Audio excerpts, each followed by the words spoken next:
ተረሳ ችግሬ የግሸኗ እመቤት ልኖር በፍቅርሽ ከዓመቱ ሳትለይ ልቆም ከደጅሽ ውል ውላለይ ደጅሽ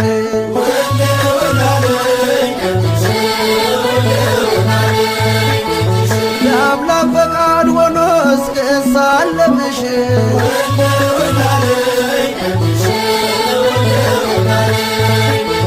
ሚካኤል ገብርኤል በቀኝ በግራ አንቺ ከመሃል ነሽ ከፍ ባለ ስፍራ የግሸኗ ንግሥት ይነገር ዝናሽ ግማደ መስቀሉን በክብር ያኖርሽ ውል ውላለይ ደጅሽ